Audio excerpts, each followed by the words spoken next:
Hey Beth, Bob here. Can you hear me okay? Yep. Oh, solid gold. Great, thanks. Be back shortly.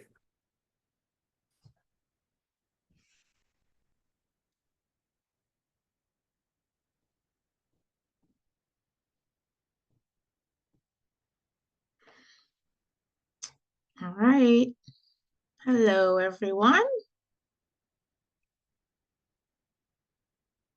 I see Jan. I see Bob. I don't see Scott. I see Mateo.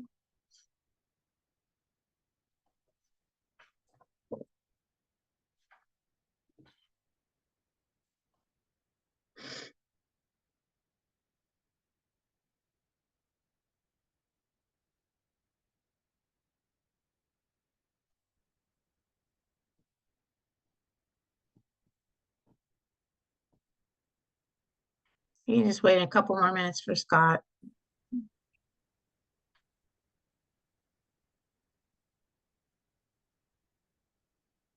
I think he said last time that he might not make it to this meeting. Yeah.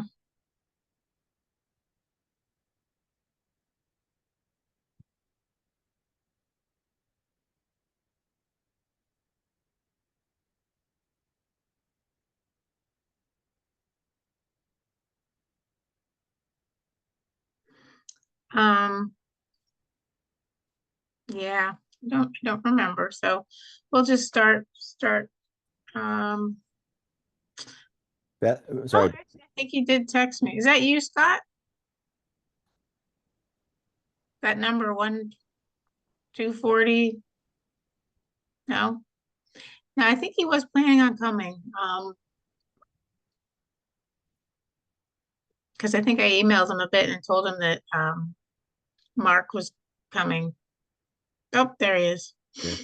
Beth, sorry to interrupt. Can I ask who the phone number 240-731-7379 is? If they could just let me know their name for the purposes of the minutes. Hi, my name's Anna Mancibo. Thank you. You're welcome. All right. I think Bob must be back. All right, it's 7:02 on October 24th, 2024, and I'm calling this meeting of the Shutesbury Conservation Commission to order. This meeting is being recorded. Welcome, everybody. First thing on the agenda is comments from the chair. The only news I have is I've been to a couple meetings lately where culverts in Shutesbury were being discussed, or potential culvert projects, meaning grant funding. One group was the Fort River Forward group, which focuses on the Fort River watershed. The group was organized by the Fort River Watershed Association. And they, at that meeting, some folks were talking about that FERCog is probably doing a culvert assessment for Shutesbury, which is very exciting. And I'm actually talking to somebody tomorrow about that, finding out what's going on with that. The other was a woman from Nature Conservancy who was talking about a big grant that they are interested in doing that's all about culverts, and it's kind of covering a large area. So some culverts in Shutesbury might be included in that. If we bring them forward to them, we need to suggest them. So I'm just starting to hear this stuff, and I'm going to get some more information on it. But both situations are like pretty big grants that could cover a number of culverts in Shutesbury. I mean, we'd have to look more into it, but it could be very exciting. So I was really, really thrilled to talk to all these people. That's all. This is Mateo's first meeting. He opened the meeting and has been doing great work as our new land use clerk. Thanks, Mateo, for being here. That's all I have for my comments. And Scott, do you have anything for conservation land management? Hey everyone, looks like I'm in the witness protection program. There we go. I'll Yes. try to sit like this with my camera. I'm in a hotel room with bad lighting. But You don't look that bad. good.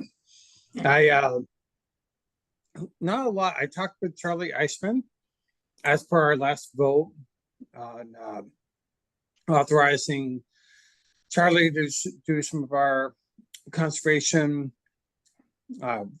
deed restriction monitoring. And so he is in progress in lining that up. I did talk with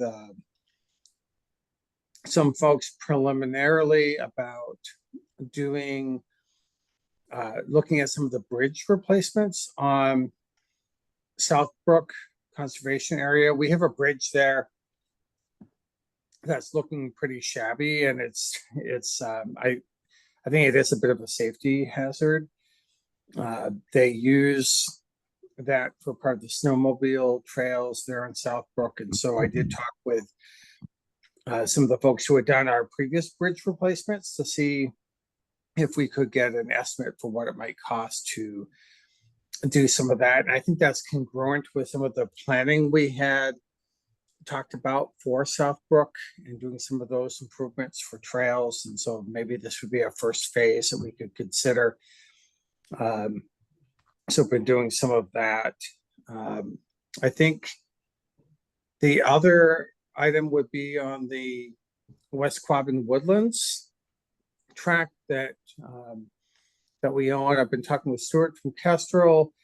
We did talk with the highway department and applied for a curb cut there. I think we looked at like a 20 by 20 space for a parking lot there. I think Stuart was thinking something maybe a little bit different because it is rather narrow along the side of the road.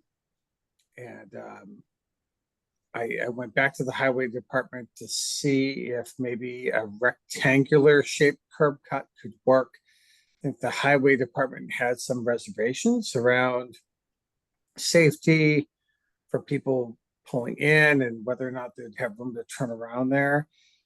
And so I'm going to plan to meet with Stuart out there at some point to maybe talk about some options that we could bring back. But I think those are the highlights, unless anyone has any questions for me. Oh, that's all sounds great. And I saw a little bit of our budget, and there's a line item that is strictly for that Sumner Mountain monitoring. So we're good. Yeah, they have a and that would be good to know, Beth. Did they have like a, for lack of a better term, it's like a endowment, right? That has been made that will pay for the ongoing monitoring, and Yeah. maybe good for us to think about as we're talking about other potential monitoring ways that something could be made there, and some money is there to kind of help offset the monitoring associated with those conservation deed restrictions. But Yep. Definitely. All right, thank you, Scott. Jan, recent site visits? Yes, there were 4 of them this time between meetings. I went to 70 Lake Drive for a pre-construction site visit to look at the erosion controls for the project that's going on there. The sediment curtain was in place. They're going to have helical piles drilled, I think, tomorrow, and it all looked good, so we let them go ahead. On the 21st, I went to 292 Pelham Hill Road with Beth. We were looking at what they needed to be able to take down a couple of trees there. The lot is heavily wooded, I'll note. They were within 100 feet of the wetlands, so we suggested a small project permit to remove a couple of trees so the garden could grow. Then on the 21st, I went with Marianne Antonellis and Penny Jakes to look at the erosion controls that have been in place at the new library lot. What they had in place was still there, but they've done, well, you might have seen online, they've done a heck of a lot of construction there in the last couple of weeks. In particular, around the outer perimeter of the new library and some of the space there. And when they did, they got into some of the silk curtains. A few of them were a little floppy and a couple were undermined. So we made a list for them to go ahead and get that stuff tucked back in. There's a space along back by the well. We had previously suggested some sort of demarcation so that when they put in the plumbing for the well and the electric for the well, they're aware that they can't drop their dirt onto the other side of that zone. They hadn't done it, so we reiterated that they needed a snow fence or safety tape or some way for the workers to know not to dump the dirt there, or they could take the dirt and put it in the back open part of the lot. And we asked them to get back to us when they finish these corrections, and we'd come back out and have another look. And if we don't hear from them, we'll go back out in another couple weeks and I guess talk to them again. They know where the trouble lies in any event. And the last one Beth and I did today, we went back out to the Leverett Road property where Mark Whiteman is trying to get set up for a conservation restriction. He has had the property pinned along both the inner and outer edge, so it will be easier to monitor the site and make sure that nobody has crossed over the boundary or that the new owners have crossed into what is the protected land. So that looked good. Great. Thanks, Jan. And thanks for keeping tabs on what's going on at the library. It's the biggest construction project certainly that Shutesbury's seen in a while. Although I guess Locks Pond culvert was pretty big too. But sounds great. Bob, you have your hand up? Yes, thank you. And thank you very much, Jan, for doing the inspections. That's super helpful. And I appreciate your work. Had a quick question for you. The sedimentation control is laid out in the perimeter that was on the plan. Has there been any clearing of trees outside of that perimeter? No, they Oh. haven't gone outside the perimeter as far as I could tell. Okay, great. Thank you.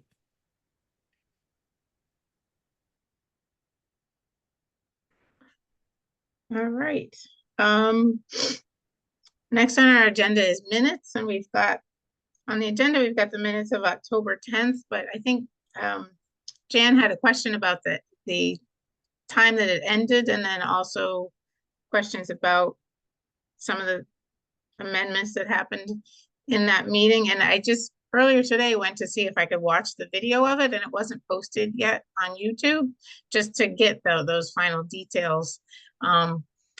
Didn't see it. So I think maybe we just don't vote on that set of minutes tonight. And then Mateo has finished up, I think he sent them around 2 sets of old minutes, which is wonderful. And so maybe we'll put all of those on our November 14th agenda and look at those all then, and probably the minutes for tonight too.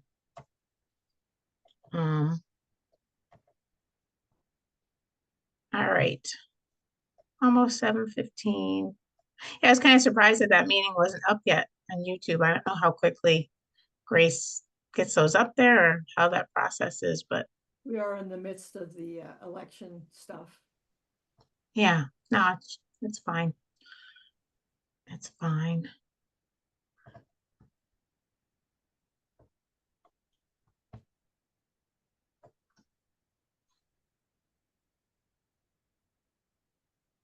Almost 7:15. But I'm waiting just to bother everybody.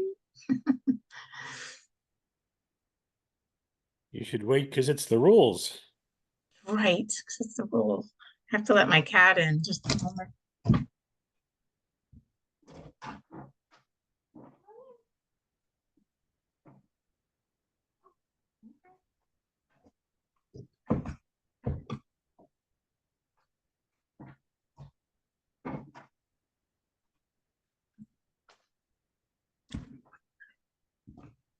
All right, it's 7:15. Next on our agenda is lot H-151 Lever Road, proposed conservation restriction. And Mark is here to, again, to talk a little bit more about his request for us to accept his conservation restriction. Oh, I think you're muted, Mark. Better? Yep.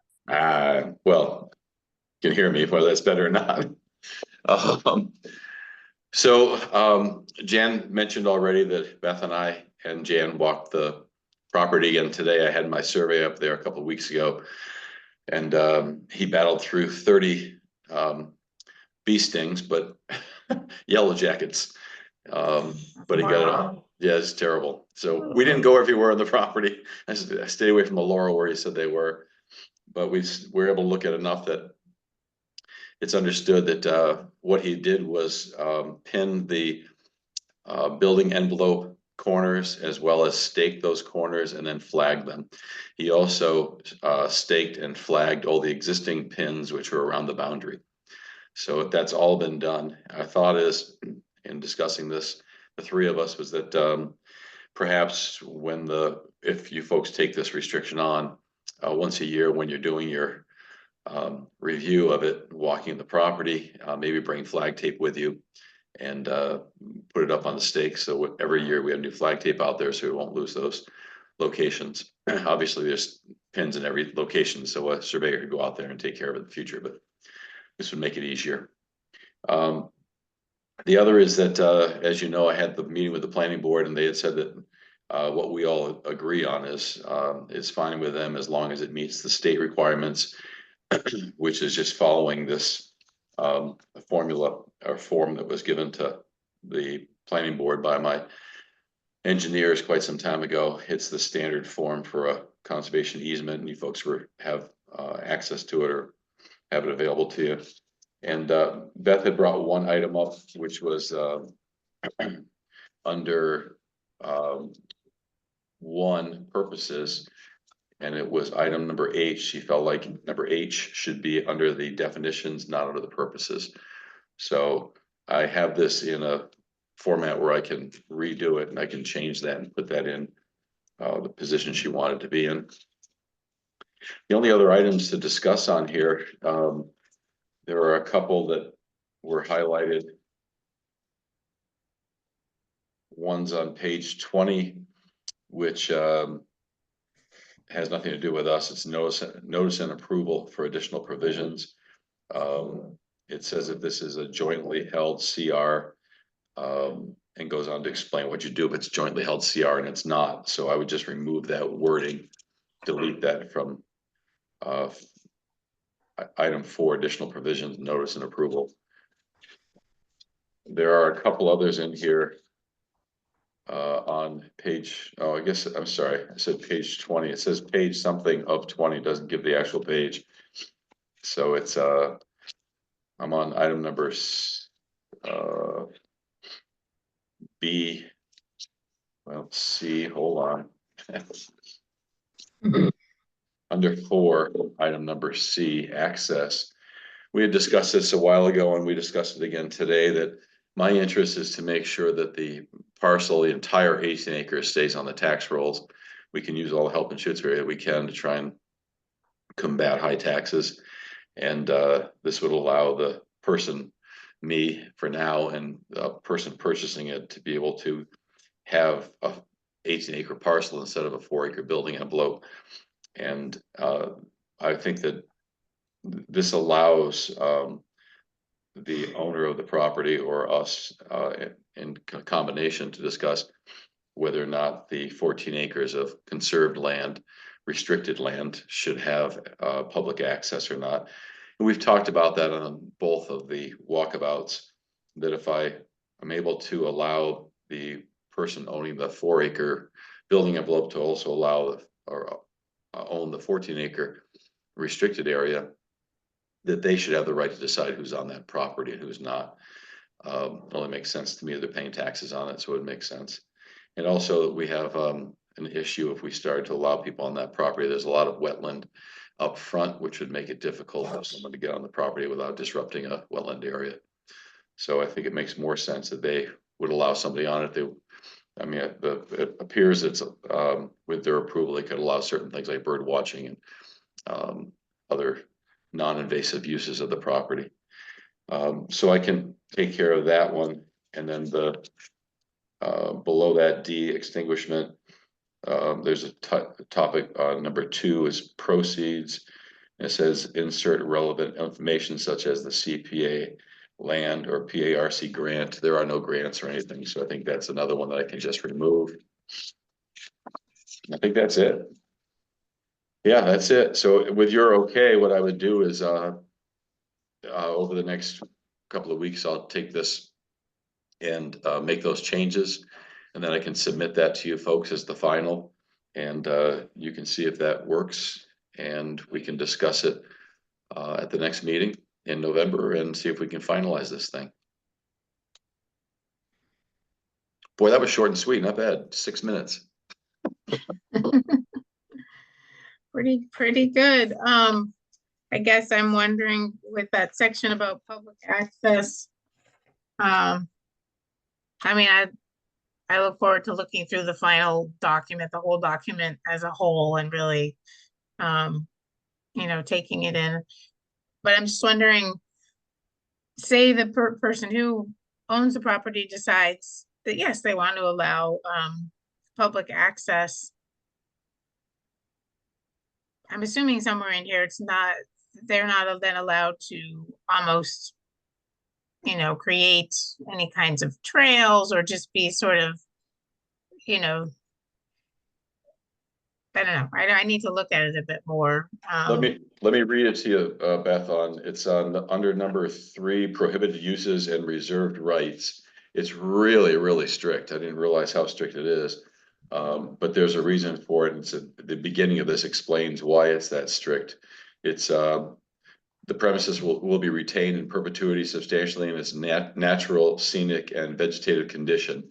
So going back to the paragraph I just made comment about, which is, let me give it to you again here. I'm really sorry, the pages don't have numbers.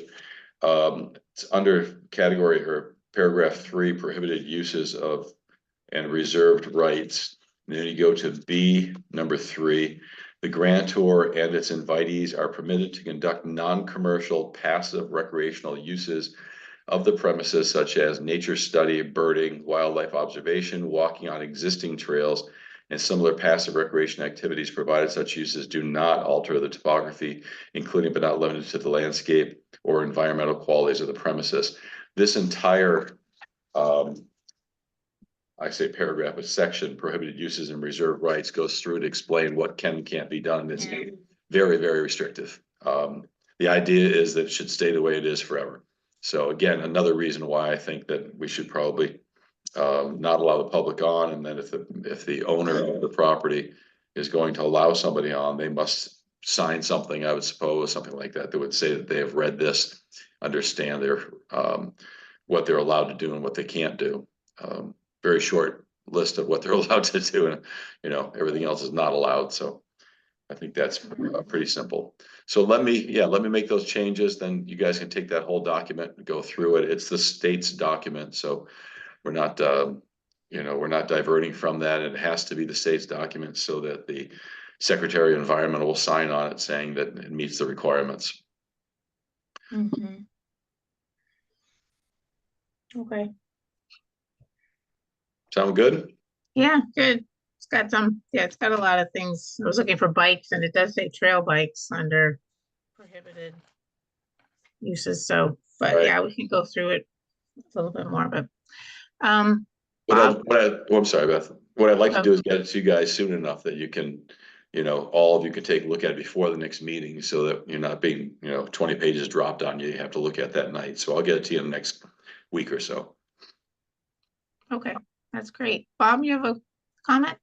Yeah, I just wanted to say that one thing the state is looking for is something that is good for the people, for the Commonwealth, and I think certainly putting this amount of land in restriction would meet that that hurdle, and that you know, it is will be essentially a sanctuary for wildlife and so on. So I think that's great. I wanted to add a specific question, Mark. Is hunting mentioned in the restriction at all, either for or against or left out? Excuse me, it is, and I'm gonna have to hold off on answering that because I can't remember. I think that it is not. Oh, hold on a second. Here we go. No person may damage, disturb, or remove any part or portion of the property or any resource, real, natural, personal, cultural, historic, except through hunting, fishing, or trapping, where permitted and carried out in accordance with regulations issued by the Division of Fisheries and Wildlife, subject to Mass General Laws 130, 101, 321 CMR, or the written authorization of the Division of Fisheries and Wildlife. I, as the owner of the property, would not allow any hunting. I think that I would probably have the right to make that decision for future owners as well. But the state does allow it. So I think that probably I would leave it alone, and the future owner can make a decision as to whether they're going to allow hunting on it or not. But again, you've got to follow some pretty strict regulations. You can't create any paths, you know, so it's a little more difficult than just saying, yes, we can hunt, or no, we can't. Great, thank you. Appreciate that. Yep. I can't believe I found it so quick.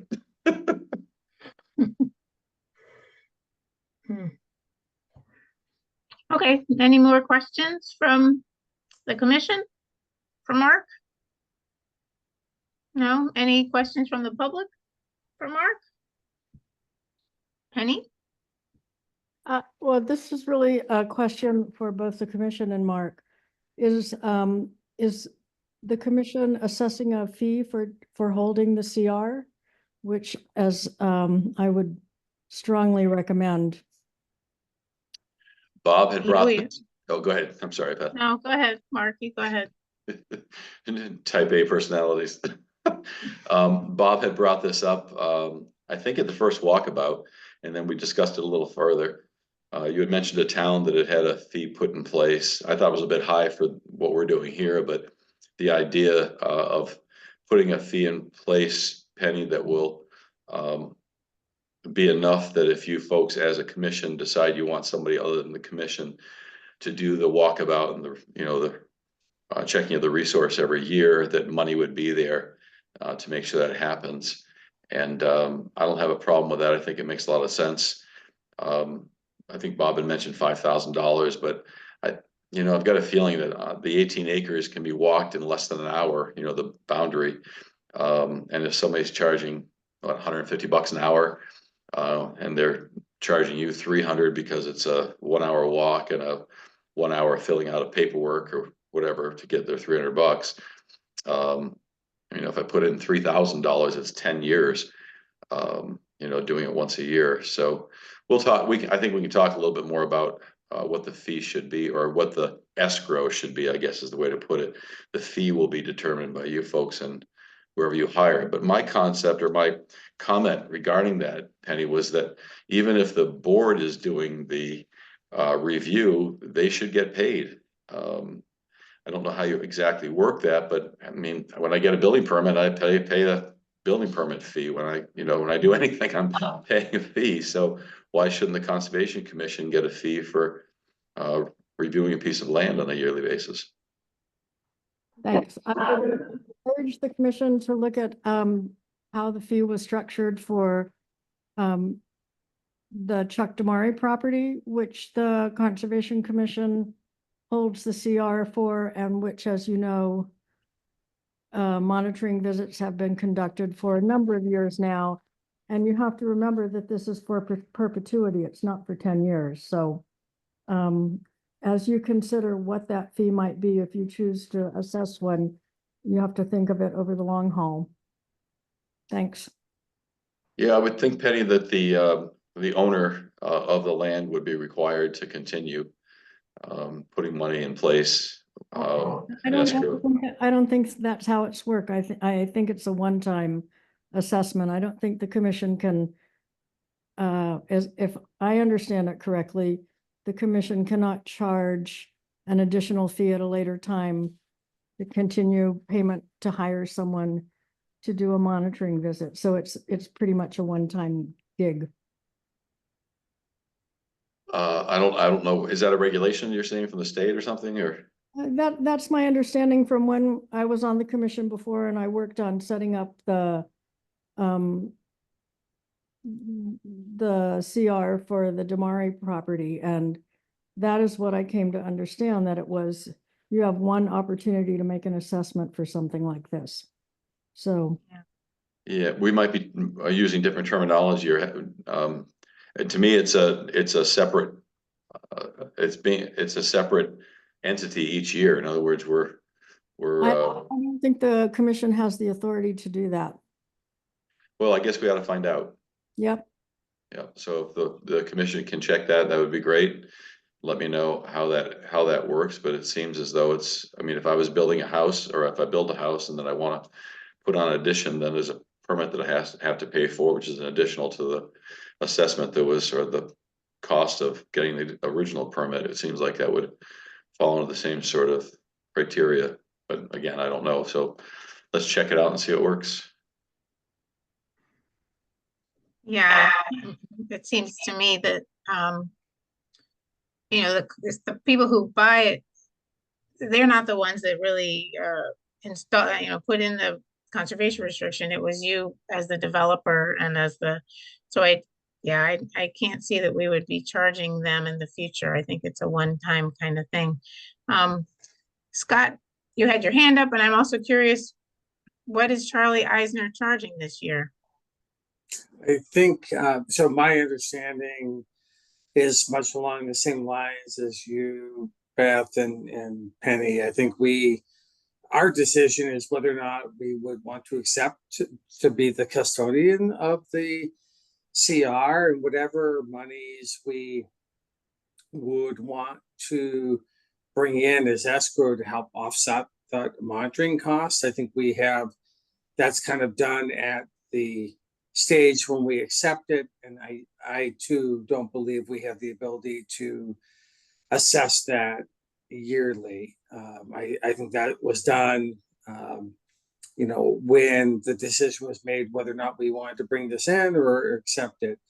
I did want to say before I get to answering that question, so I really appreciate, Mark, you going out and marking the envelope and all of that. I think, I've just been very impressed with how you've worked to try to address to set this up for success, to make things clear in terms of what's protected and not. And so I just wanted to call that out and say thank you for all of your hard work in pulling that together for consideration by the commission. And the quick walkabouts that we've done, it certainly seems like there's a lot of valuable habitat there worth protecting. I think regarding how much we're paying for to Charlie Eisman, I want to say it was I'd have to go back and look at the notes, Madam Chair, but I think it was 300 or 350, something like that, for that walkabout. So maybe, that might be a good baseline for us to consider. What would you need in escrow to be able to pay for that type of monitoring in perpetuity, with the proceeds of that being thrown off each year. And I'm just not familiar enough with what was put into escrow for that account, but that might be worth looking into. Yeah, well, we can look into it all. So Beth, I just wanted to make comment on a response to something you had said, and that's that I am putting it into conservation restriction to create it as to allow this to be a buildable piece of property. The person who purchases it from me will be aware of that, or is aware of that, because they've seen all the documents and will have researched all those documents before they make the purchase. And they'll be signing a document from me that says they have researched and understand what they're purchasing. So they will understand that this has a conservation restriction that's attached to it, obviously, and they will understand there has to be monitoring of it on a yearly basis. So again, I don't know what the law is, but it seems to me that the common sense says that if there is a requirement that a necessity to check it once a year to make sure there are no violations, or whatever the time frame is, that there is a cost that's going to be attributed to that. And that there's no way that we could ever put enough money in perpetuity. I mean, it would be more money than the property is worth. Throw $300,000 down there to make sure it's 100 years of escrowed money. I mean, something has got to be done so that this can continue to pay for itself, where the board is not being strapped with it, the town is not being strapped with it, or anybody else I go to who takes the restriction isn't being strapped with it. So yeah, it'd be really great if somebody finds out about that regulation and lets me know as soon as possible so that I can figure out how to work within that realm. I'll talk to my attorney and see if he knows another way to go through this to make sure that we can make sure this is not becoming a burden on the board in the future. Yeah, no, that's great. Thank you for all those, for being thoughtful about it all. And I mean, yeah, the other option obviously would be some sort of an agreement at the sale where they're actually saying that they would pay everybody. I don't know if that's legal or not. So we'll find out. Yeah. Thanks again. I appreciate it. I'll get back to you in a week or so with the document. And should I send that to Concom Shutesbury as well as to you, Beth? Or Yep, that's great. very good. Thanks again for your time. Okay, thanks, Mark. Bye-bye. Bye.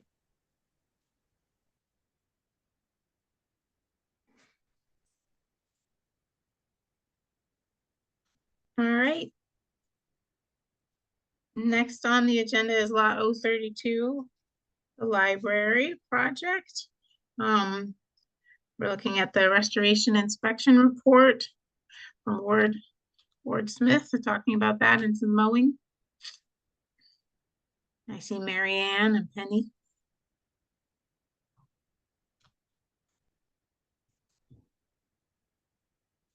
Penny is gonna present for us tonight. Penny, are you there? I just unmuted myself. Okay.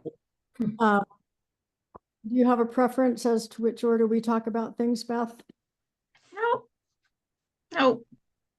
Okay, well, let's start with Ward Smith's report then. So just to recap things, because I think there are some people on the commission who might not have been here when this process started. In 2023, the town, Mary Ann, submitted a notice of intent for restoration of two small wetlands on what is now the library site. One is BVW2 and one is BVW3. BVW2, which is the parcel that abuts the eastern property line, with abuts Nancy Dillman's property, had a large pile of loam placed on it by, we don't know who, a previous owner quite some time ago. And there is a wetland to the east of that, and there is a wetland to the west of that, of the loam. The loam was removed and a plan was submitted for restoration, which included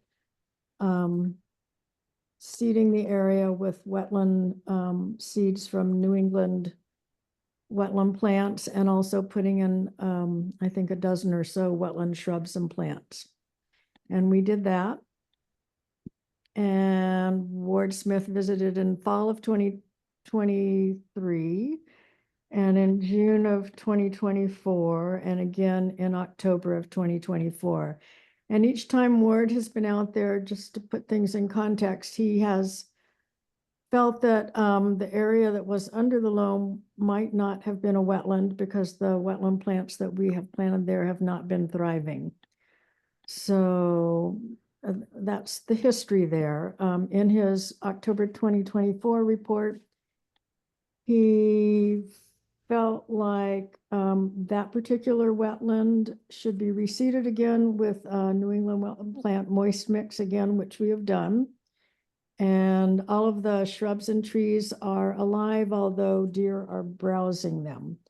So we have one more monitoring visit in spring of 2025. For BVW3, which is on On the west side of the property, south of the construction area, there is clearly a wetland there, and some material was removed from there. It was used as a trash pile at some point by previous owners. A lot of material was removed above the grade of the original soil.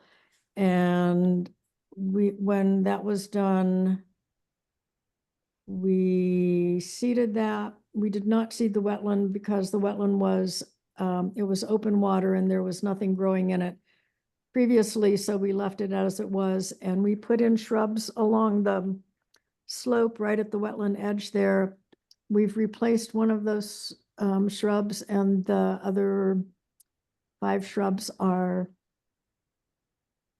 doing okay, and the area that was seeded has filled in nicely. So that's the report for that. And I don't know if the commission has questions or concerns. No, I guess I just want to say, Jan and I were there for the site visit with Ward there, and we saw both areas. And yeah, I felt like wetland number 3, you could tell where there's the water. There wasn't water pooling when we were there, but you can tell that it often does there. And that certainly will fill in, I think, with wetland vegetation pretty quickly.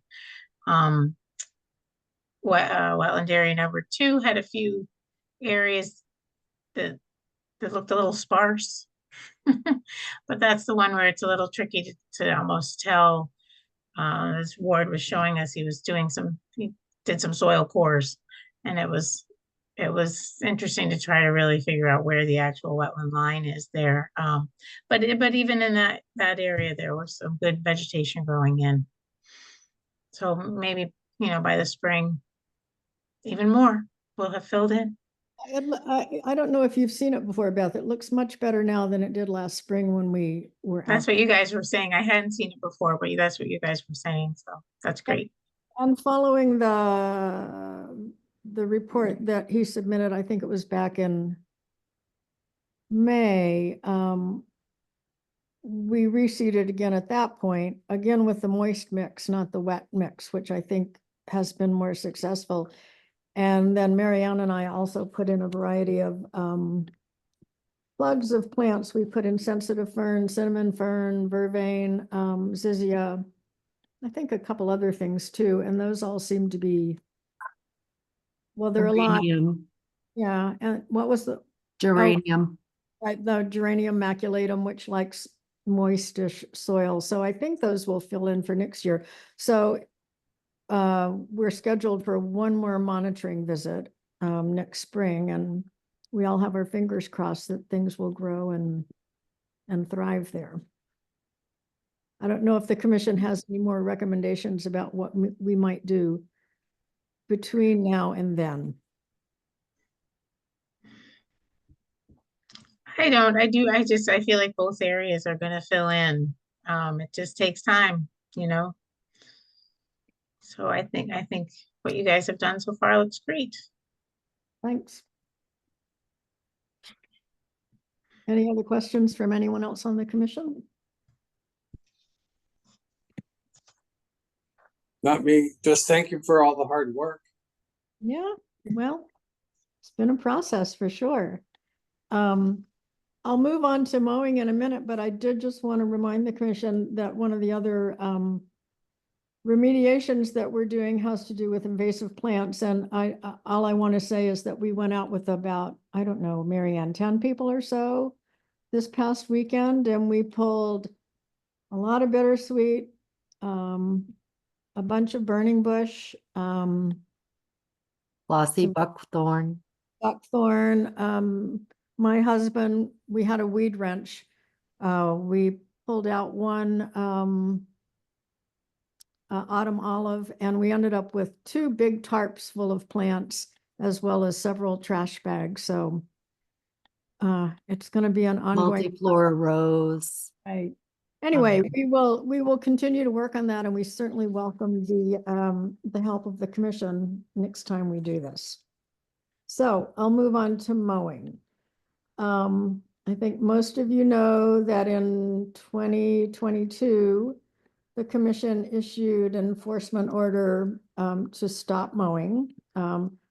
Traditionally, the highway department had mowed that field for as long as the town owned it. And it has not been mowed since the summer of 2022. It's now full of small saplings growing throughout the field, most specifically along the woodland edge. You know, there's aspen coming in and a number of other things moving in. So the library building committee would like to is proposing to have the field mowed this fall before the winter plowing season. After talking to the highway department recently, they would prefer to do it by mid-November. They're doing a lot of work preparing for the winter plow season now. So we certainly want to make this as convenient for them as possible. And what we're proposing is mowing the entire portion of the field to the west of the construction area. And right now it's very dry. The ground is very firm. We propose doing it when the ground is dry and firm. We can talk about when the commission feels that might be a reasonable thing to do, but from being out there this weekend, I think most of the plants that would be setting seed have set seed. And just the condition of the soil is good for mowing at this point. I note that last year with the spring's weather, the field would not have been mowable, I think, until mid-May. It was with the high water table and the wet spring. It makes it really challenging to do this in the spring, which is the other alternative for mowing. We propose mowing at a height of 5 inches. And just a reminder, next spring, we intend to plant a variety of wetland plants in the area of BVW1 to enhance the biodiversity in the field. It certainly would be easier to plant if the field were not as tall as it is now. And the last thing is we have been consulting with the Franklin County Conservation District about best methods for improving the field and a mowing plan. We've had a consultant come out and view the site. I think they're going to recommend that we have a field restoration ecologist come out and visit, and they would pay for that, which would be great. And we would develop a plan and then present that to the commission before we did anything this coming spring. Do you have anything to add, Mary Ann?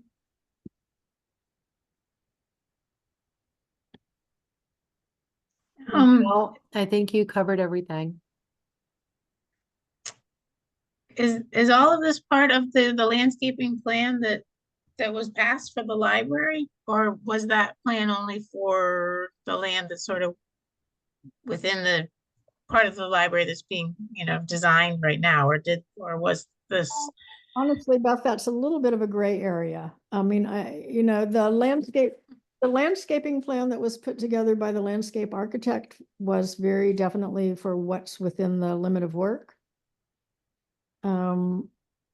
Mary Ann and I added to that management of the field. And when we presented that to you last summer, we didn't come to a resolution about what the long-term plan was. I'm feeling like I would like to reserve a final decision on what we recommend until we have this consultant from the Franklin County, I have to look at the name again, the Franklin Conservation District come out and give us some more advice, because I think there are, Scott had thoughts about how this should be done. And it relates to invasive plants. It relates to enhancing the meadow. It's a fairly complicated thing. And I know there are different lines of thought as to the best way to go about this. But Okay, yeah, my main question, because I can't remember that plan, word for word, but I know we voted on the plan to approve it. So I just didn't want to be changing something Not- that we had already, approved. But- I mean, what we were required to do was submit a plan to you before we began construction. And Yeah, I think what we decided when we presented it to you, that this needed to be an ongoing discussion a little bit longer. okay, So nothing, my understanding was nothing had been finalized at this point. And I would say again, I'd like to extend that a little bit out into the future until we feel like we have the best plan possible for the field portion of this. yeah, that sounds like a good idea. Scott has his hand up. Yeah, Scott, Yeah, thank you. And thanks, Penny and Mary Ann. I think the short-term action of for the proposal here for mowing, that does make sense to me. It's a super dry out right now. I think it would help with the restoration that you're talking about for next spring to have that mowed. And so for myself, I don't have any concerns with that as a kind of an immediate one-time action. And I really appreciate you all thinking about kind of the long-term management plan and how that would be done in those resource areas, and bringing in some other thoughts and having a conversation around that. So thank you for that. And but I don't have any concerns with the proposal here for the immediate action for one-time mowing for the help for the restoration. Mary Ann? So that maintenance plan does call for us planting some large number of plugs in the meadow. I guess it's BVW1. It's 50 times 12. Right. So, but since we wrote that plan, we've been consulting with the Franklin County Conservation District, because this is a project of theirs to improve the health of pollinator meadows in this general area. And they will help pay for the restoration. So we may come back to you with an enhanced plan informed by, Penny, what did you say that the expert that they would pay for is called? He is oh gosh, I have to look it up again. Yeah. He is So, you know, an ecologist, I think. right. Because if, they may propose a better solution. And if they're willing to help with the implementation and the cost of a better solution, then we would bring it to you and see if you agreed that it was a better solution. And in the meantime, we've removed a lot of the invasive plants under the strategies outlined in our invasive plant, remediation plan. And so it already looks better. There's already way less bittersweet in that field and dead multiflora rose. And then we've really did a lot of the work we did last weekend was in the woodland along the edge of the field on the west side. And we want to go back because there's going to be more to do. And the burning bush, as it turns red, it'll be easier to find. But so really it's just, so Scott had questions about mowing and wanted to talk more about mowing. So before we started mowing, we thought it made sense to just come back and say, we'd like to give it a mow. And then if this conservation district comes up with a good plan, that we think is reasonable to implement, we'll bring that back to you. If it doesn't seem reasonable or achievable, then we'll go back to planting all of those plugs by hand. That's guy Thank you. respond real quickly. I do really appreciate that, Marianne. And I think my concerns were about how the kind of the long-term management and how that's going to help us all succeed with what we want there within. Hats off to all of you for all the work you've done on the invasives. That's awesome. And I think, we're all kind of coming at this from the same perspective of how do we end up with a long-term management plan that gives us what we want, the native species there, the pollinators, where they can thrive and not have the invasives. And so that was my only concern was really what are we doing in the long term? I think this, your proposal here for the short term to help get these things in the ground, and then with the follow-up, I really applaud that. So thank you. Right. Bob? Yeah, I just wanted to say, good job. This really looks very interesting.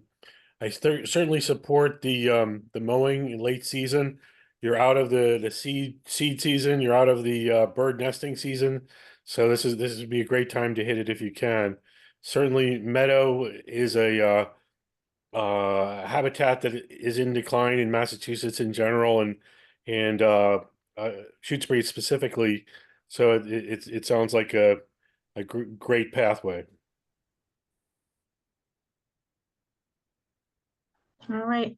And yeah, I agree with what Scott's been saying that's a good the short-term plan sounds great, and that the short-term plan is to kind of keep working on the long-term plan. And that's all good too. And I love that you've got this specialist coming to help you. That's great. Bob, you still have your hand up. Did you Yeah, want to say something else? I apologize. I did have a follow-up. Inside the limit of, or sorry, outside the limit of work, has there been any tree cutting outside of the limit of work related to the project? Yes. No, Yes, we did. We cut the spruces. oh, that's right. We cut the spruces that were part of, like 3/4 of them were within the limit of work. Those were cut and grubbed. The stumps were removed. There was a small band of them outside of the limit of work, and those were cut and the stumps were left in place. What was the diameter of the stumps? Uh, Little, it 6 was- inches. it was variable, the diameter. Yeah, roughly.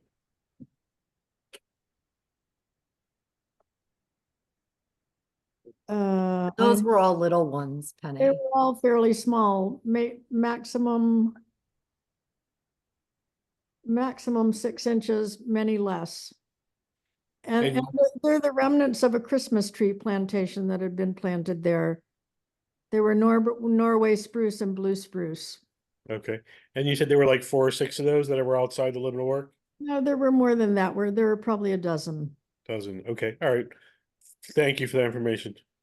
Yep. All right. So any questions from the public? No. All right. So I think we're looking for, I think we should vote. Just why not?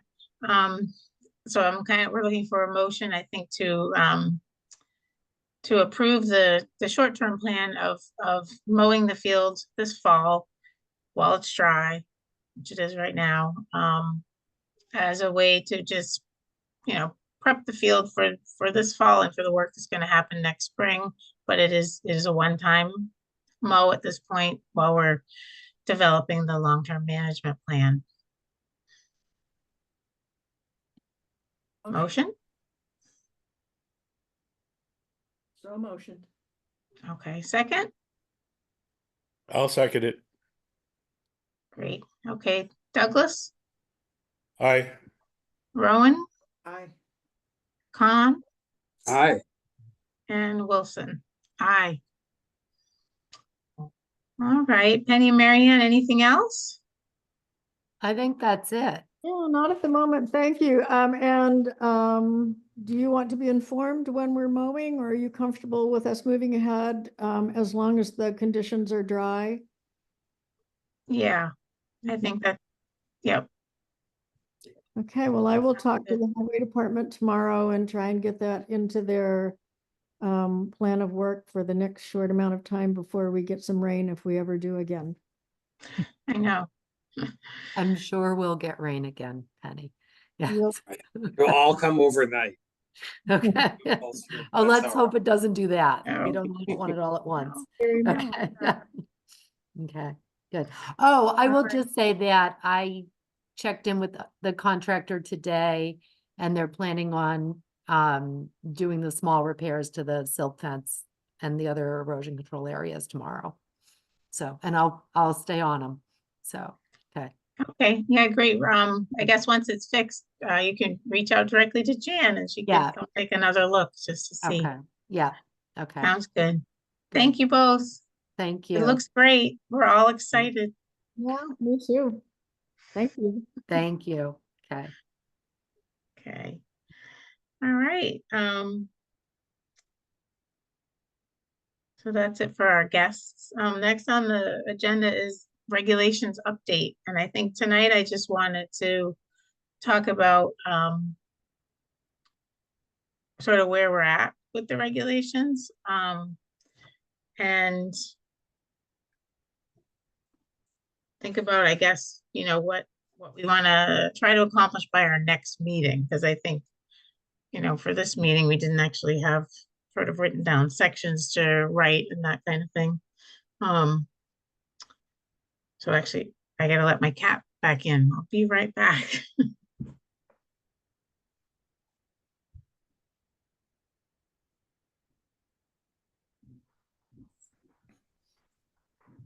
Should we tell Beth that we approved all the regulations while she was letting her cat back in?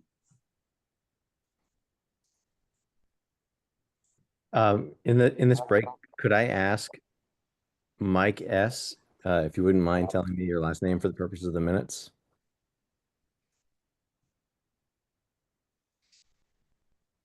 Yes, it's Mike Stotz, Stotz. Thank you. And Joseph's iPad, I'm assuming iPad isn't your last name? No, it's Salvador. Thank you very much.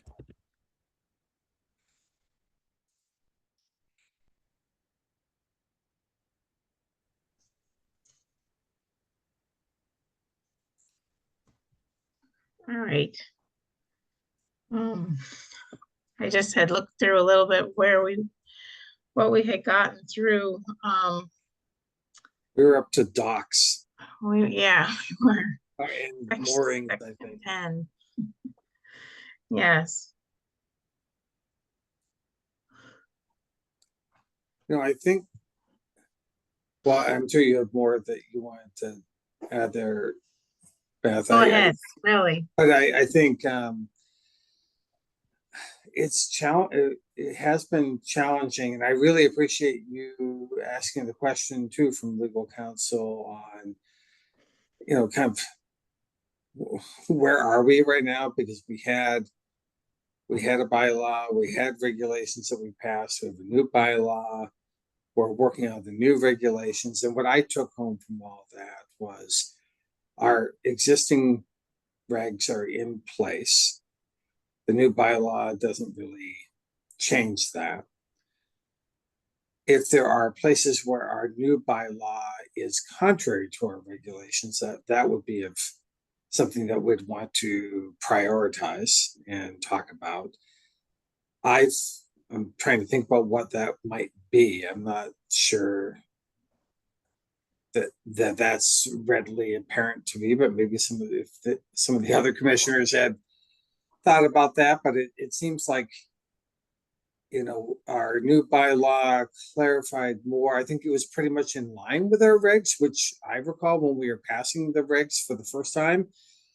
we knew, well, we had an idea that this would be iterative, that we would pass those regs, that we would be considering things under the bylaw. I don't see them really in contrary or contradictory of one another. And I think we want to spend the time to do it right and not rush it. And I know it's taking some time, but I also know our agendas are super full, and I'm usually quite by the time we get around to talking about the regs, I'm pretty tired. So I'm hopeful though that as we get into this winter season, we're going to have less building permits, less other things to consider. We can dedicate some time to talking about the regs, and to me that seems like a good pace to think about getting it wrapped up by the beginning of next, field season, like over the course of this winter, that we would work on regs. Yeah. So that's kind of what I was thinking, but I'd love to hear what others are thinking. Yeah, timing wise, I 100% agree. We end up having a lot on our agendas. We're busy, but I agree, the winter, everything slows down. Our meetings are more spread apart, so we'll have a little more time in between them to really dig into like a chapter of the regs. I do really feel like, it'll behoove all of us to really understand the regs well and spend a little time looking at them instead of just rushing into, taking this and only, doing a brief review of it. I think we should. And what you had said about, and what town council had suggested about sort of identifying just the real changes that were made from the bylaw. I tried to take a look through sort of this red line version of the regs that we have for that kind of thing. And it's difficult because we ended up there's a number of changes that have happened to these regs since the 2023 version of them.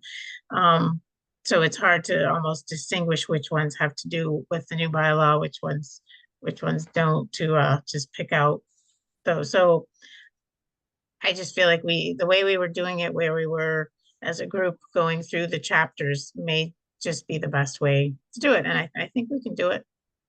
It's not that huge of a document. I feel good about our approach. I think we're doing the right thing. And I was glad to hear Donna say, in fact, we were just fine. So we'll proceed apace and do a good job. Yeah, I agree. If it'd be nice. I'm just thinking about like leading up to town meeting next year, and like usually like there are opportunities just to update the community. Not that I think we have anything for town meeting regarding the regs that way. But I think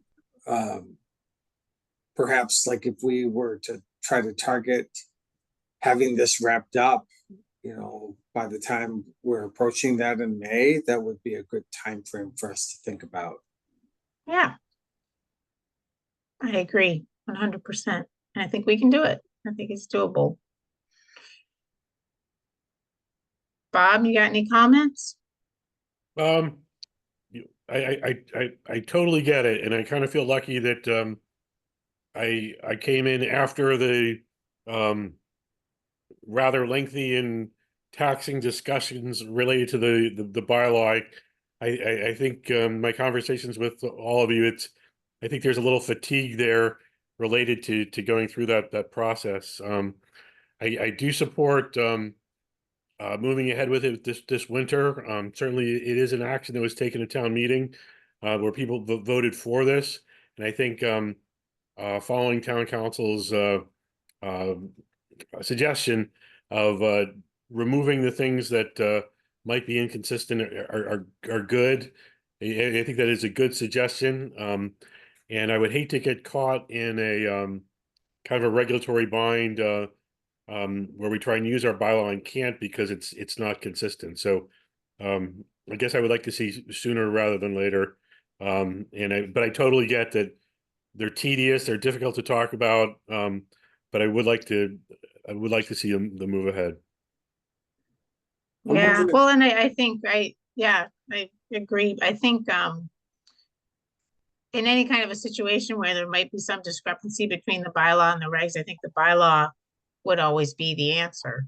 You know, whatever's in the bylaw, if there is a, you know, very specific inconsistency right now between the two, I think the bylaw would be the final word.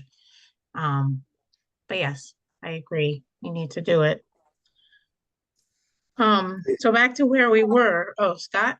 I was just gonna say, I think it's gonna take a concerted effort. Like, I actually feel like May is a pretty aggressive timeline for us to get through all this in a thoughtful way. So for myself, I don't feel like that's kicking it off like way in the future. I think we'd have to work pretty hard to meet a May, 25 deadline to try to have these pulled together and drafted. Yeah. Yeah. I agree, but we can do it. We can do it.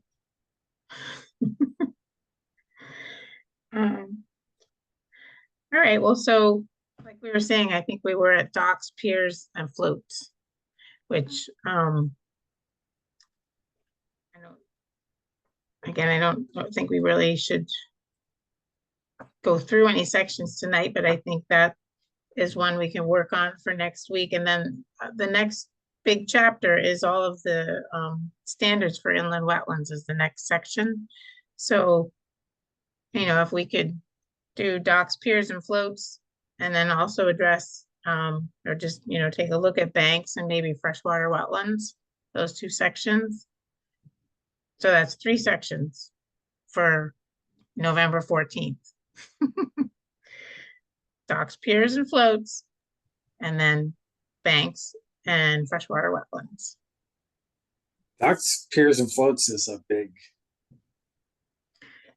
It's big because it's all kind of new and it's not something you see in a lot of other regulations, but in terms of its Yeah. length, it's not that long a section.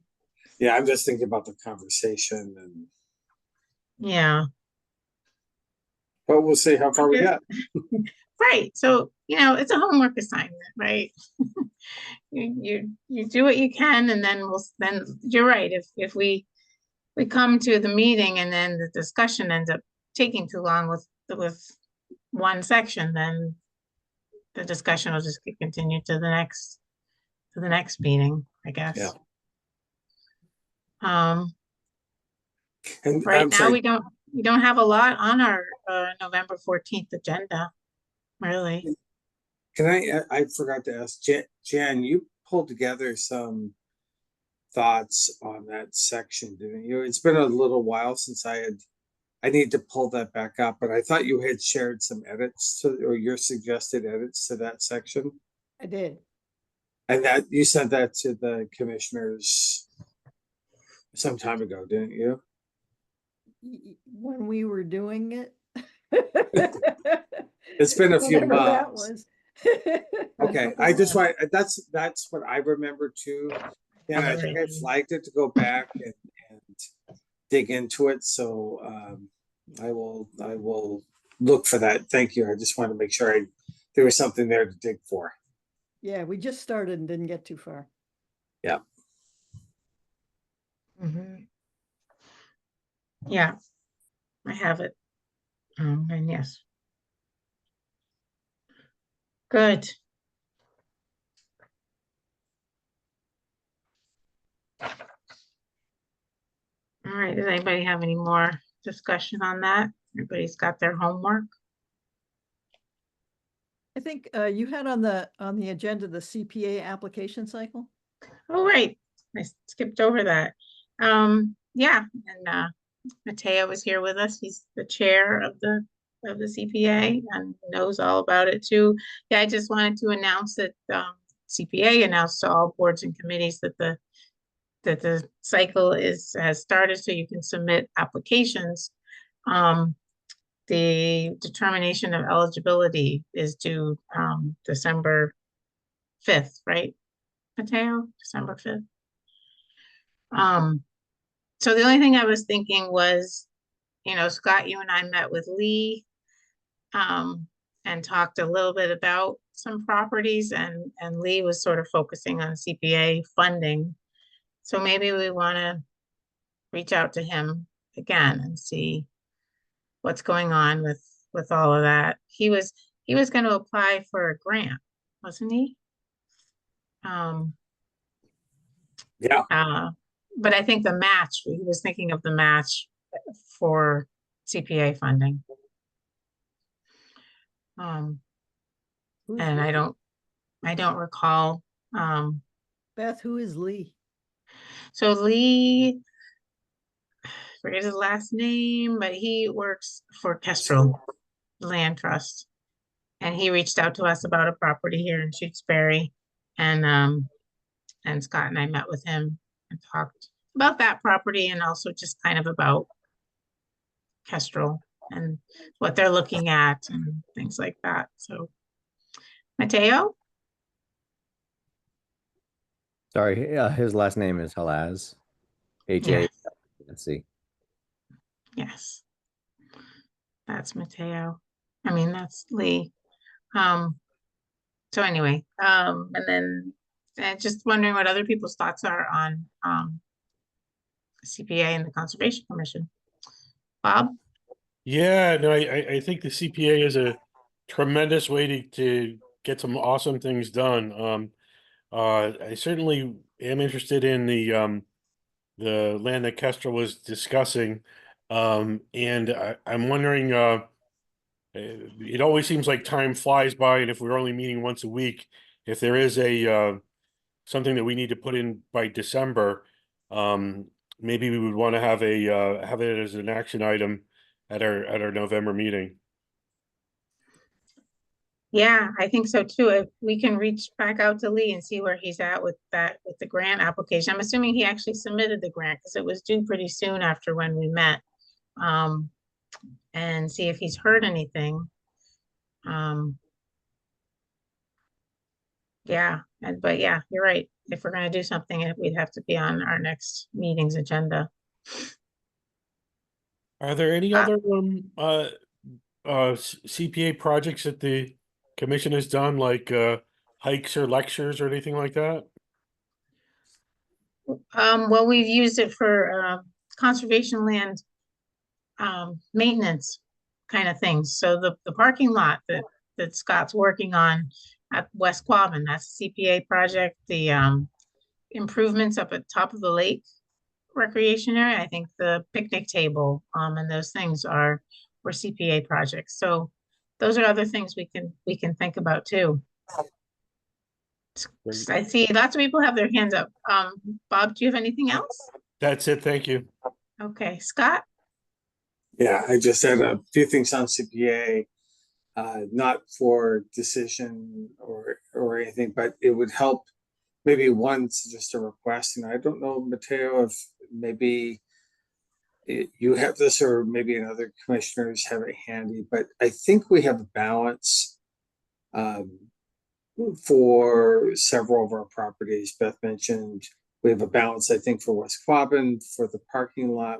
We also have a balance, I think, for Southbrook still left for, I think, some of the trail work there. And I think it would be helpful just to know what we have as we're thinking about, starting to get bids and developing those projects. And do we need additional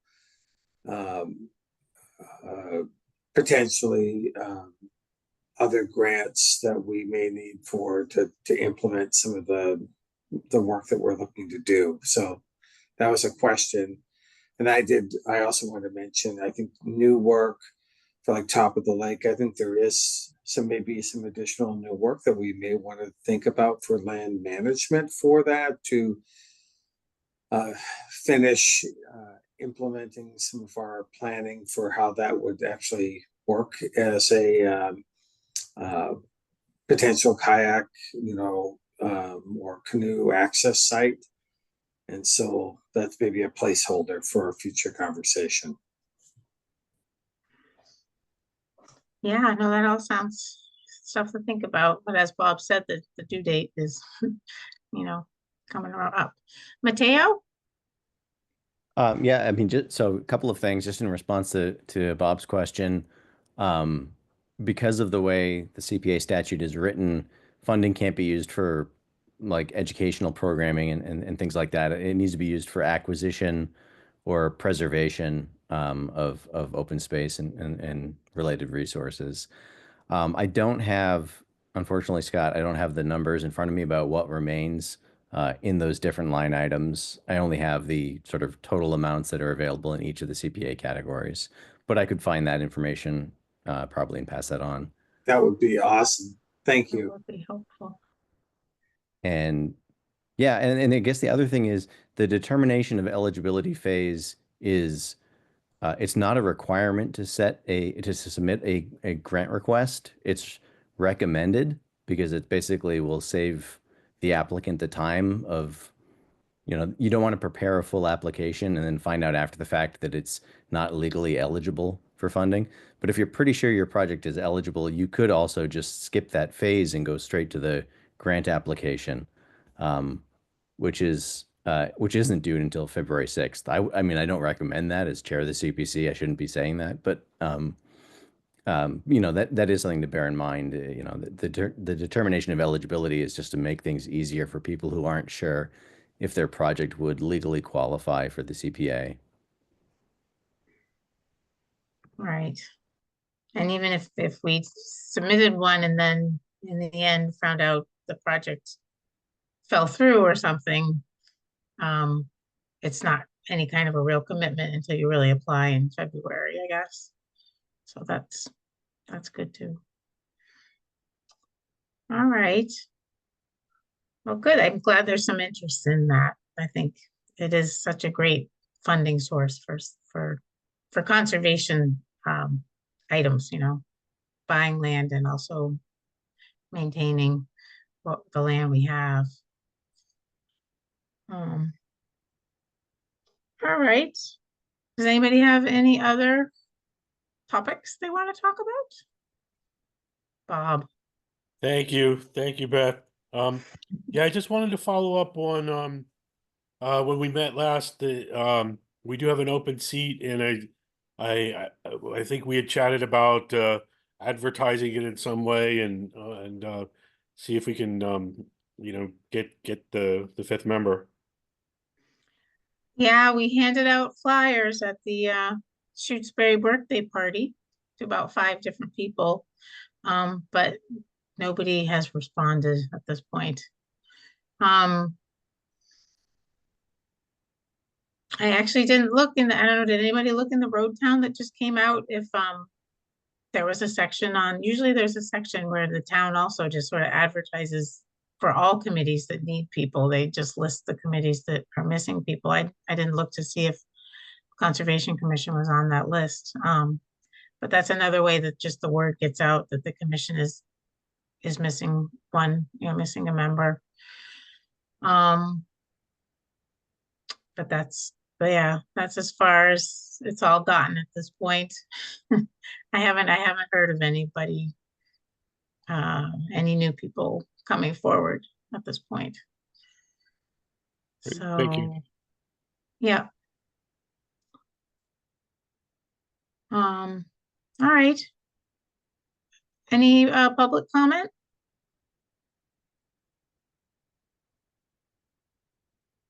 Tracy.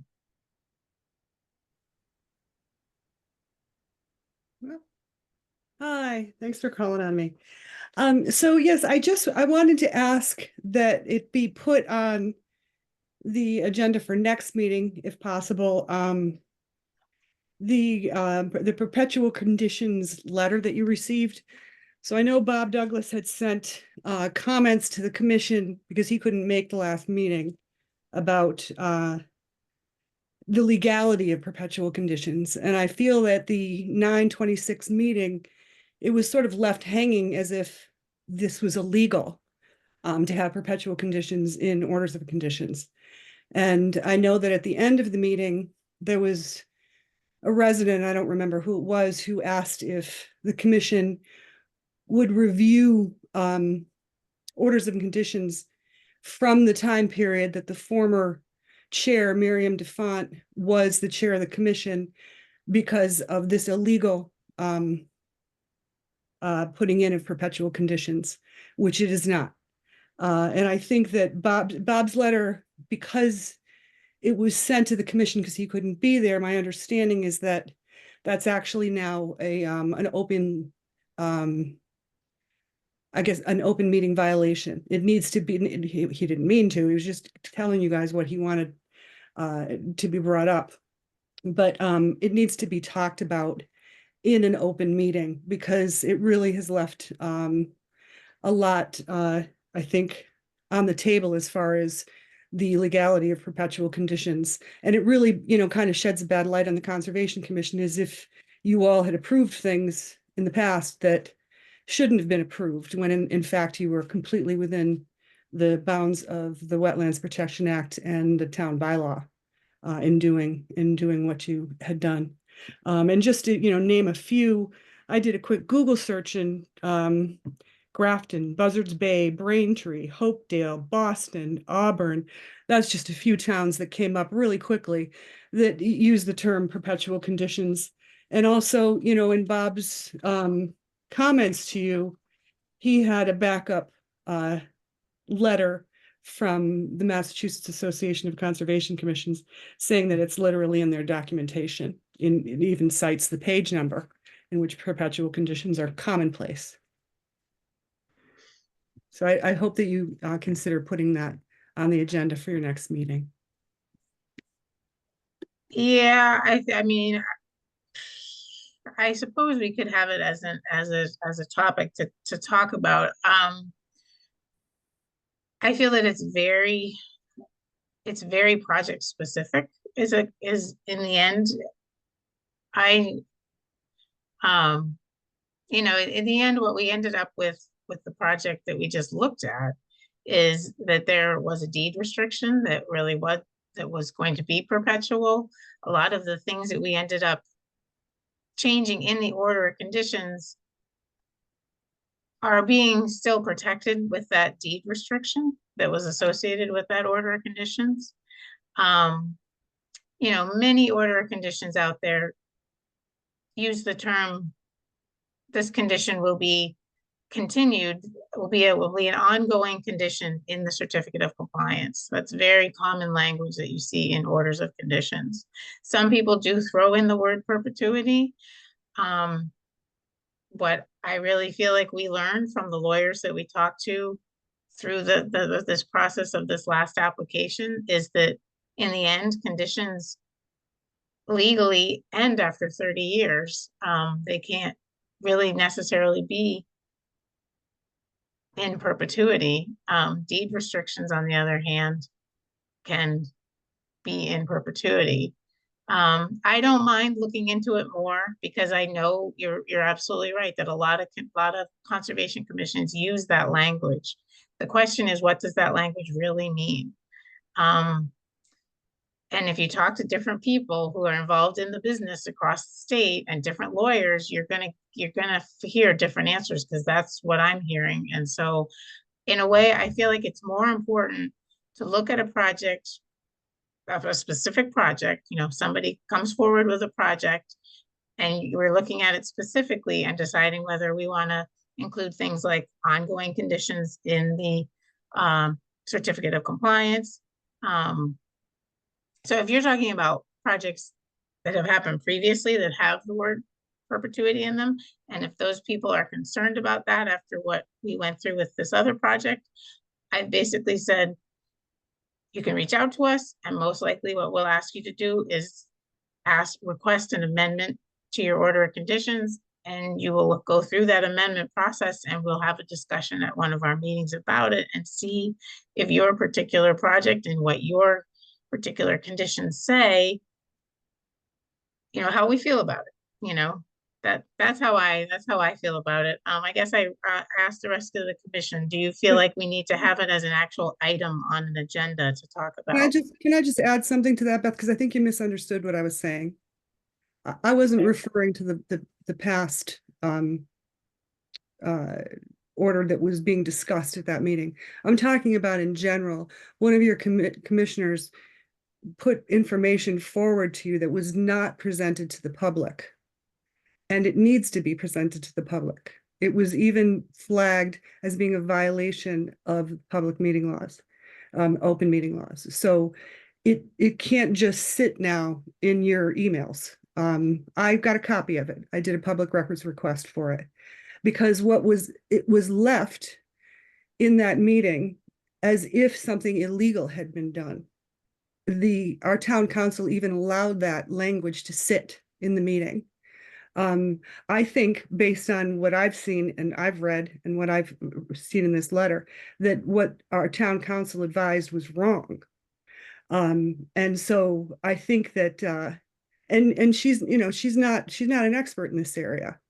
So, and the other lawyer was the lawyer for the landowner. So of course that person's going to be going, wanting that not to be there.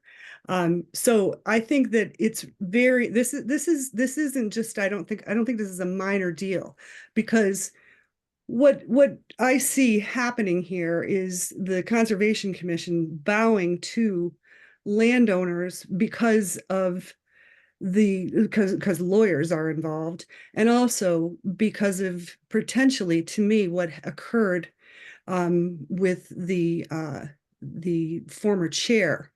And I've seen the slander that's taken place in regards to Miriam has just been appalling. And this is just another example that was put in her lap by one of the landowners, really attacking her directly, which that person has every right to do because of free speech. But nobody defended her. And several of you on this commission who were on the commission at the time agreed to those. All of you did. Not everybody that's here, but those of you who were on the commission at that time. And so, it's just it's not healthy. And I think it needs to be addressed and put out there to the public that this was not something that was illegal. And situationally, what you're saying, Beth, is that in some circumstances it would be fine, and in others it wouldn't. But it's certainly commonplace across the Commonwealth to have this done. Well, I don't necessarily agree with, and I don't want to get into anything having to do with I guess the former chair and people and slander and all that. I think we just need to stick with the question of, using the word perpetuity in our orders of conditions going forward. And again, and I've said, if people who have one from the past have issues, they need to also get in touch, and we can, go through what I feel like is an amendment to their order of conditions if they want to. But moving forward, using the word perpetuity or not, that is really the true question. Hey, Beth, can I and- interject something? Sure. I attended the MAC annual meeting last weekend, and I had the good fortune to sit at a table with some lawyers, and I asked them, what about this in perpetuity in orders of conditions? These were a couple from a firm that do just what we're doing, Conservation Commission stuff in towns in Massachusetts and elsewhere. And they both agreed in perpetuity was inappropriate. And part of the reason for that is that it's unenforceable for us to make a condition that we can't be in charge of in the future. We have to stay within our own authorities and within our own enforcement ability. And I think that's what our town council was getting at. You can stack up bunches of lawyers, but ultimately you have to deal with what we have the authority to do and to manage, now and into the foreseeable future for ourselves. I don't think this is a big item that has to go into a crazy dispute situation. I know that Bob said, look, there are cases where it's used. And in fact, in another class that I took during that MAC meeting, they said you can put it in, but you can't enforce it. And when we're dealing in particular in Shutesbury with homeowners, we're not dealing with big business.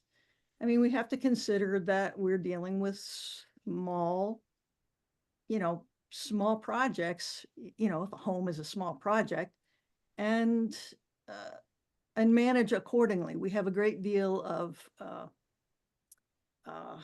not sure what the word is. Yeah, we can be reasonable ultimately, and what we put in the conditions can be reasonable. We don't have to turn it into the encyclopedia of possible conditions and lifetime expansive requirements. We can make it manageable in a reasonable world. And so, you know, people disagreed at that meeting, but they don't disagree with the ultimate thing, which is our goal is to take care of the resource and to do the best job we can. That's what we're here for. And that's what we ought to be trying to do. And if things we've done in the past aren't quite right, we should seek to fix them. That's all. Yeah, so what is thank you, Jan. And thank you for going to the MACC conference. I think that's wonderful. What does the commission think about having it be its own sort of agenda item on our next agenda to talk about it?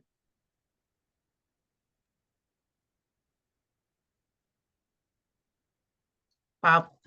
Yeah, I can say that in communication I've had with the Mass Association of Conservation Commissioners President Dottie McClinchy, that when I asked them that question, they got enough responses that they thought that they would make that a part of a message or something they would put in their magazine. So perhaps let's wait till we hear back from them. And then we would have that informed um, united position from MACC. I also spoke to Alicia Galen from DEP. She also says their conditions in perpetuity are quite common. So, I mean, again, and I think the way that we handled it as continuing conditions on the most recent thing, I think, and in the deed language, I think that was a fine way to handle things as well. So, I didn't meet, and Matteo, nice to meet you. Certainly didn't mean to do an open meeting violation, and I look forward to your counsel on how to do future outreach to the commissioners. Yeah, don't worry about that, Bob. That was, I think lots of people make that mistake, that open meeting law kind of thing. But Scott, did you want to say something?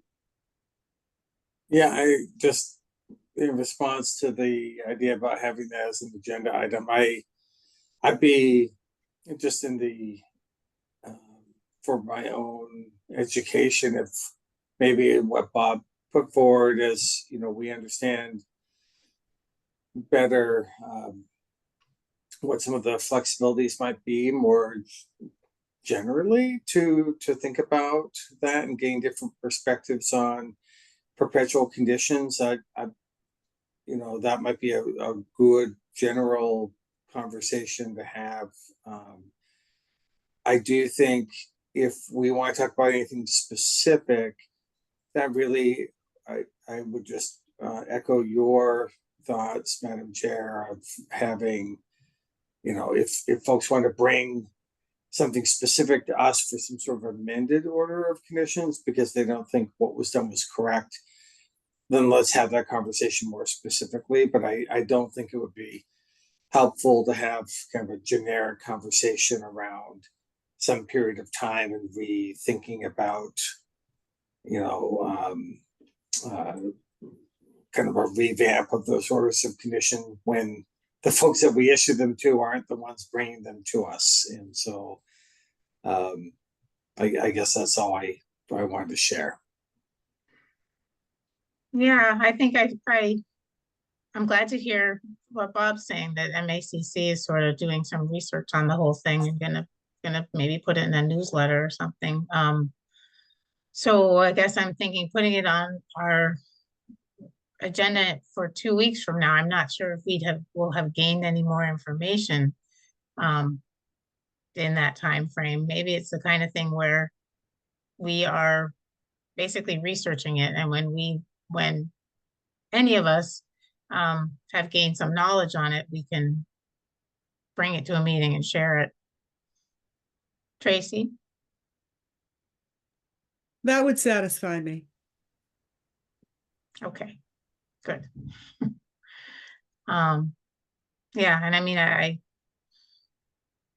I certainly will check in with some people about it a bit more than I have been, so. All right, any other comments from the public? No, all right, seeing none, motion to adjourn. I'd like to make a motion to adjourn. All right, second, Well, second. okay, Con, Aye. Rowan, Aye. Douglas, All right. and Wilson. Aye. See everybody in a few weeks. Thank you, everyone. Good night. Good night.